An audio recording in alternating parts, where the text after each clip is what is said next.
व्यासपीठावरती उपस्थित, ज्यांचा नुकताच आपण 75वा वाढदिवस साजरा केला आणि ज्यांच्या वाढदिवसाचं रिटर्न गिफ्ट म्हणून महाराष्ट्राच्या विधान परिषदेत प्रमोद जठार आमदार झाला, त्यांच्यासाठी राणे साहेबांसाठी जोरदार झाला.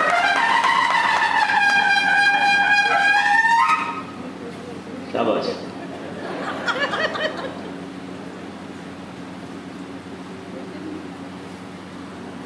ज्यांच्या बघा विधान परिषदेत आमदार होताना 150-200 लोकांची नावं द्यावी लागतात. प्रत्येक जिल्ह्यातनं नावं सुचवली जातात. नावं सुचवून ती महाराष्ट्राकडे जसं राणेसाहेबांनी, नेतेजींनी या सगळ्या मंडळींचे आभार, कारण जिल्ह्यातनं नावं सुचवली ती प्रदेशमध्ये जातात. प्रदेशमधल्या माननीय मुख्यमंत्री असतील, माननीय रवींद्र चव्हाण साहेब, यांचे आभार, कारण ते तिथून ती पुढे गाळदी लावून 10, 15, 20, 30 नावं दिल्लीत जातात. पण आता शिरा पडली दिल्लीत प्रमोद जठार का ओळखतात म्हणून. त्यामुळे प्रमोद जठारला ओळखणारा दिल्लीतला एकमेव माणूस म्हणजे आमचे विनोदजी तावडे साहेब. यांच्यासाठी जोरदार टाळ्या वाजवा, कारण कुलकर्णी साहेब त्या किसामधला 5मधला एक प्रमोद जठार यायला एक कारणीभूत आहे. माझी विनंती आहे माझ्या सिंधुदुर्गाने यांच्यासाठी जोरदार टाळ्या वाजवून. मी सांगितलं आमदार कसं व्हायचं, त्याला ती हळूहळू पाळा. खरं म्हणजे व्यासपीठावरती सगळे मान्यवर आहेत, पालकमंत्री साहेब आहेत, तुम्ही सगळ्यांना ओळखतं, त्यामुळे परत नावं घेत नाही, कारण पुढच्या वेळ कमी होईल. पण विनोदजी, मी रुपारेल कॉलेजला होतो आणि विनोदजींचं जे मार्बल कार्यालय होतं ABVPचं ऑफिस, ते माझ्या शेजारीच होतं. मला वाटतं 1980-82चा काळ असेल. तेव्हापासून साहेबांशी मैत्रीचे संबंध होते. आणि जेव्हा राणेसाहेब नेहमी विचारायचे, अरे हा इकडे राजकारणात आला कोण, याला कोणी आणला? साहेब मला तिकीट विनोदजी साहेब तावडे साहेबांनी दिली, त्यांच्या आशीर्वादाने मी इकडे आलो. त्याचं मला राजकारणात काही कोणी ओळखत नव्हतं. त्यांनी सांगितलं, प्रमोद जातोस का तिकडे?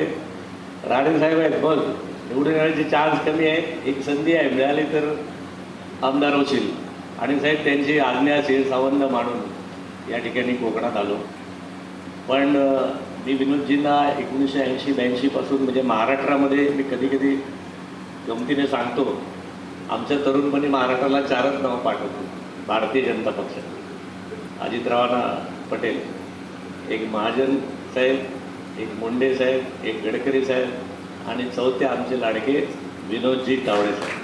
अख्खा महाराष्ट्र आमचा असा परिचय आहे. कुठल्याही संघर्ष यात्रा असो, कुठलीही यात्रा असो, तावडे साहेब मला वाटते त्याचा बॅक ऑफिस जे आहे, त्याच्या मागची मॅनेजमेंट जी आहे, ती प्रचंड सक्षममध्ये सांभाळणारा हा माणूस आहे. त्यामुळे याने म्हणजे अनेक, आता त्यांचे विधान परिषदेचे विरोधी पक्षनेते झाले, पण मला त्यांचा कारभार जो शिक्षण मंत्री झाले मला फार आवडला, की त्यांनी शिक्षण क्षेत्रामधले काही इनोव्हेटिव्ह गोष्टी केल्या. म्हणजे मला सगळ्यात त्यांची गोष्ट आवडली. आणि आपण परवा पण कुलकर्णी साहेब तुम्ही आवाहन केलं होतं राणेसाहेबांच्या कार्यक्रमात, की बुके आणू नका, पुस्तकं आणा. महाराष्ट्रात या गोष्टीची सुरुवात केली असेल तर आपले तत्कालीन शिक्षण मंत्री विनोदजी तावडे साहेब. मला बुके देऊ नका, मला पुस्तक द्या. आणि तिथून मग ती संकल्पना त्यांनी पुण्यामध्ये भिलार गावामध्ये साहेब राबवली आपण. आणि भिलार गावामध्ये एक गाव, पुस्तकांचं गाव म्हणून केलं. आजही हजारो पर्यटक त्या ठिकाणी जातात आणि त्या गावात, देवळात, वस्तीत, वाडीत प्रत्येकाला एक पुस्तकाचं सेक्शन केलेलं आहे. फार सुंदर केलेलं आहे. एक इनोव्हेटिव्ह प्रकल्प त्याने केला.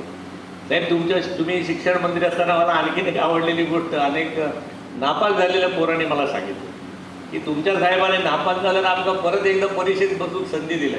त्या सगळ्या नापास पोरांच्या वतीने जोरदार टाळ्या झाल्या पाहिजे, की 10वीला अशी एक संधी देणारा किती इनोव्हेटिव्ह विचार होता बघा. नाही तर आपण एकदा पोरं सुसाईड करायची, बरोबर ना, की 10वीला नापास झाले की लोकांना वाटायचं की आता आपलं काही हे राहिलं नाही, मुलं सुसाईड करायची, आत्महत्या करायची.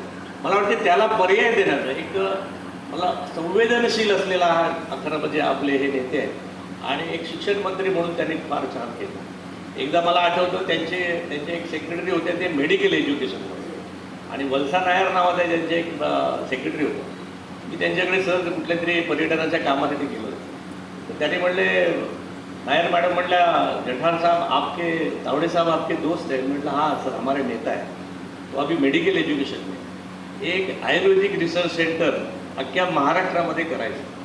तर ते त्यांच्यासाठी त्यांचंच परवानगी लागते. तर तुम्ही त्यांना भेटा. मी साहेबांना भेटलो. साहेब म्हणले, अरे प्रमोद आपल्या सिंधुदुर्गात करू. आणि तेव्हा नाईक साहेब आमचे गोव्याचे आयुष मंत्री होते श्रीपादजी. श्रीपादजी सांगितलं, प्रमोद त्याला कॅबिनेटची मिटिंगमधलं मंजुरी लागली. तावडे साहेबांनी आणि फडणवीस साहेबांनी या दोघांनी मिळून एका दिवसात कॅबिनेटची मंजुरी दिली आणि ते रिसर्च सेंटर आढाडीमध्ये आता होत असते.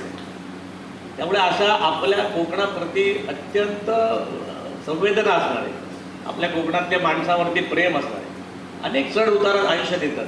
म्हणजे असं काही नाही. म्हणजे अनेक लोक म्हणतात, आम्हाला कालची यादी साहेब बघितल्यावर म्हणतात निष्ठावंतांना मिळाला निष्ठावंत.